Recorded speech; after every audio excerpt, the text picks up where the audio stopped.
안녕하십니까? 지혜의 숲에서 길을 찾는 여러분과 함께하는 시간입니다. 오늘 이야기에 깊이 공감하신다면 잠시 시간을 내어 구독과 좋아요를 눌러주세요. 여러분의 작은 응원 하나가 저희가 더 깊이 있는 지혜를 나누는데 큰 동력이 됩니다. 그럼 오늘의 이야기 시작하겠습니다. 혹시 헨리족이라는 말을 들어보셨습니까? 이는 하이 어너즈, 나리치 예트의 줄임말로 고소득자이지만 아직 부자는 아닌 사람들을 가리키는 신조어입니다. 최근 미국 사회에서 큰 화두가 되고 있는 이 용어는 아무리 열심히 일하고 많이 벌어도 좀처럼 자산을 쌓기 어려운 현대 엘리트 계층의 깊은 좌절감을 담고 있습니다. 이들은 누구일까요? 바로 미국의 명문대를 졸업하고 의사, 변호사, 컨설턴트 같은 전문직에 종사하거나 월스트리트의 투자은행, 헤지펀드에서 일하는 금융 전문가들, 혹은 구글, 애플, 아마존 같은 빅테크 기업에서 핵심적인 역할을 하는 엔지니어들입니다. 연봉으로 수억 원, 많게는 10억 원 이상을 받으며 겉으로 보기에는 누구나 부러워할 만한 성공의 상징과도 같은 사람들입니다. 훌륭한 학벌, 안정적이고 화려한 직장, 높은 연봉, 모든 것을 갖춘 것처럼 보이는 그들이지만 정작 그들 자신은 깊은 허탈감에 빠져 있다고 합니다. 나는 부자가 아니다. 그리고 앞으로도 결코 부자가 될 수 없을 것이다. 이 충격적인 고백 뒤에는 어떤 현실이 숨어 있을까요?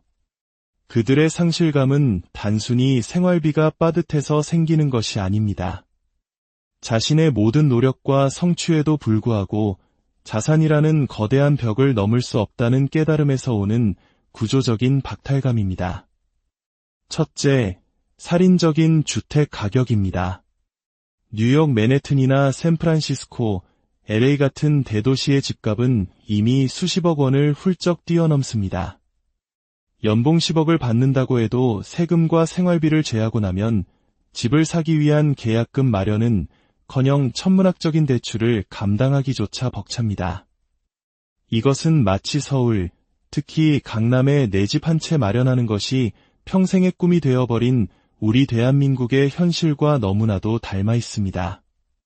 둘째, 자녀 교육비 문제입니다.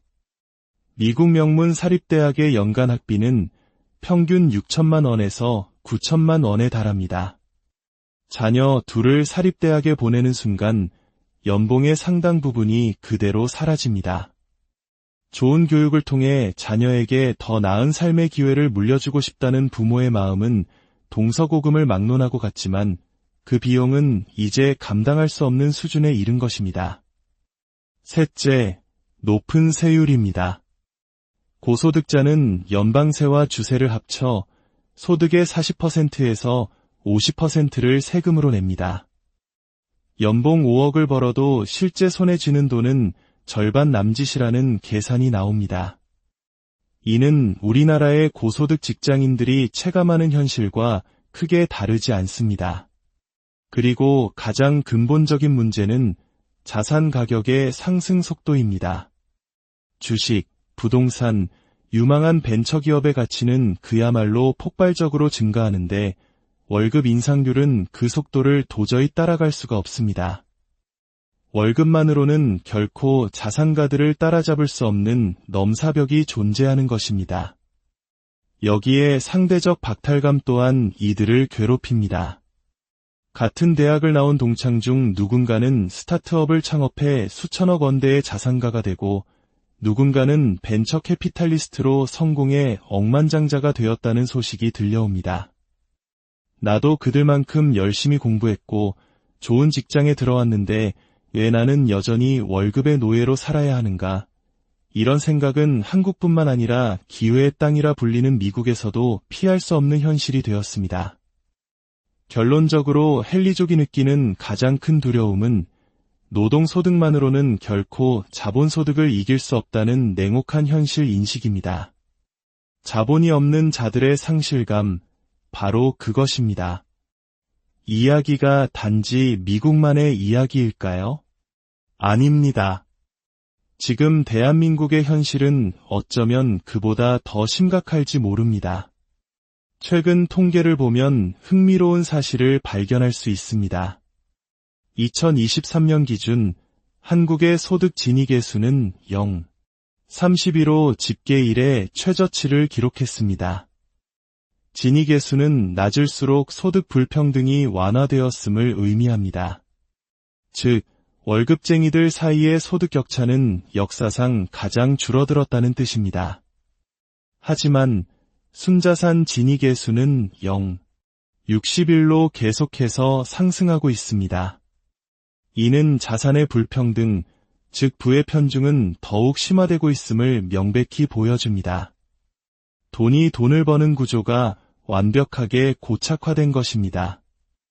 현재 한국의 상위 10% 근로소득자의 세전 연봉은 약 1억 7천만 원 정도입니다. 세금을 제하면 실수령액은 1억 원 남짓이죠. 그런데 자산 상위 10%의 순자산은 매년 평균 2억 원 이상 증가한다고 합니다. 평생을 아껴 저축해도 자산이 불어나는 속도를 따라잡을 수 없는 시대에 우리는 살고 있는 것입니다. 얼마 전 서울 대치동 대로변에 아주 멋진 9층짜리 건물이 완공되었습니다. 예관부터 상당히 공들여 지은 티가 나서 과연 건물주가 누구일까 궁금했습니다. 우연히 한 젊은 사업가의 인터뷰 영상을 보게 되었는데 바로 그 건물이었습니다. 1981년생인 그는 코스메틱과 패션 분야에서 10년 넘게 사업을 해연 매출 100억을 올리고 회사 매각 경험까지 있는 성공한 사업가였습니다. 그런 그가 이런 말을 했습니다. 매출 100억을 올려도 그게 다 제 돈이 아니지 않습니까?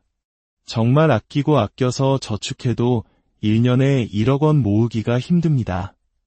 그런데 아파트값은 1년에 4억씩 오르더군요. 결국 그는 일해서 버는 돈보다 자산이 불어나는 속도가 훨씬 빠르다는 사실을 깨닫고 대출을 받아 집을 샀다고 합니다.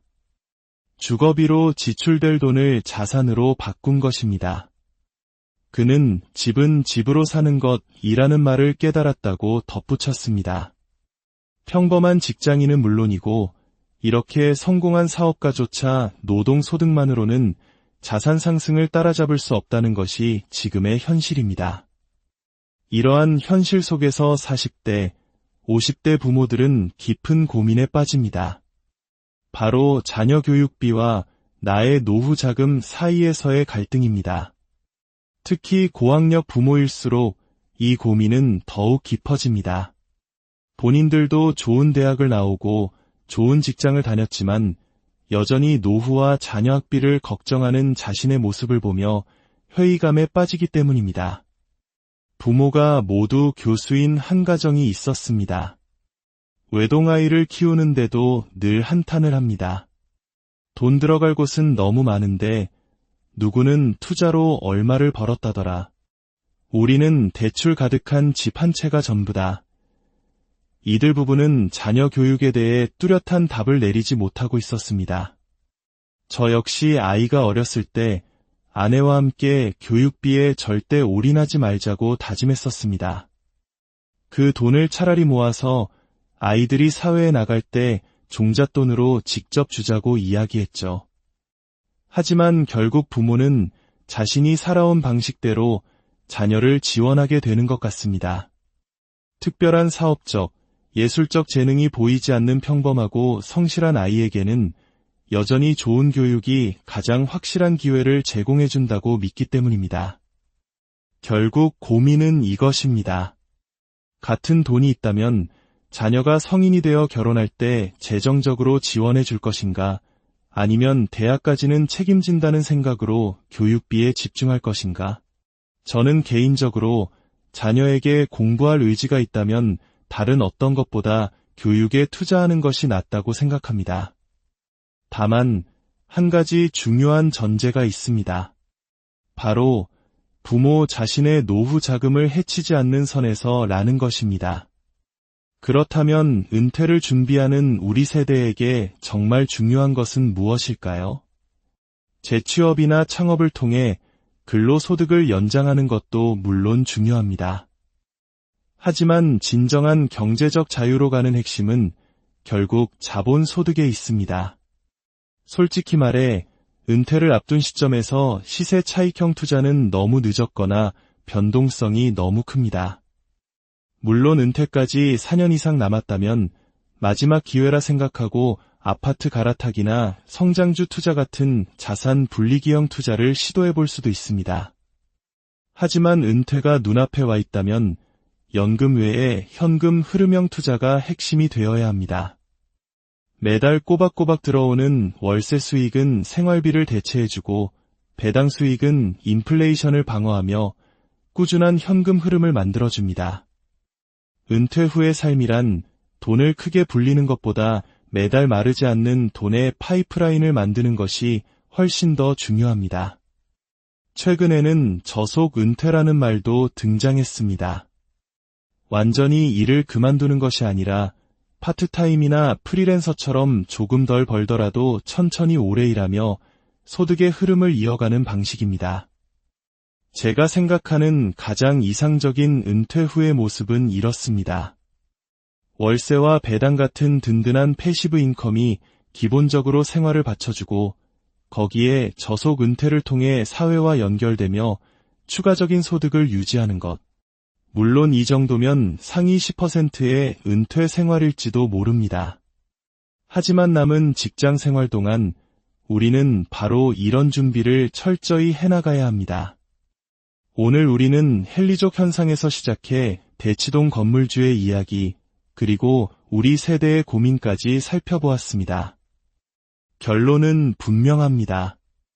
근로소득만으로는 더 이상 안전하지 않습니다. 은퇴 준비란 결국 각자의 방식으로 자본소득을 준비하는 과정이며 그것만이 우리의 든든한 안전망이 되어줄 것입니다. 우리 채널의 지혜로운 구독자분들께서도 이미 이러한 준비를 시작하셨습니다. 몇몇 분들의 소중한 경험담을 나눠드리고자 합니다. 한 분은 33년간의 직장 생활을 마치고 은퇴하셨습니다. 재직 중에 목동 아파트와 싱가포르 콘도를 마련하셨고 50대가 넘어 패시브 인컴의 중요성을 직감하고 부산의 다가구 건물을 매입해 월세 흐름을 만드셨다고 합니다. 그분은 이렇게 말씀하셨습니다. 직장 생활로 남는 것은 결국 돈입니다. 동료들은 그저 인생을 스쳐 지나가는 인연일 뿐 내 노후를 책임져주지 않습니다. 가장 중요한 것은 나와 가족의 건강, 그리고 그것을 받쳐줄 패시브 인컴입니다. 또 다른 분은 대기업 금융회사의 최연소 부서장이었지만 그 자리에서 내려온 후 오히려 시야가 넓어졌다고 합니다. 그는 말합니다. 마음을 조금만 내려놓으면 회사는 든든한 울타리가 되어줍니다. 그 울타리 안에서 저는 노후를 위한 연금 투자를 공부하며 열심히 저만의 파이프라인을 만들고 있습니다. 30대 초에 이미 선배의 퇴직을 보며 50대 전 자발적 퇴직을 목표로 세웠던 분도 있습니다. 그는 열심히 아끼고 모은 자산 덕분에 40대 후반에 퇴직하여 현재는 임대사업과 프리랜서로 자유로운 삶을 살고 있다고 합니다.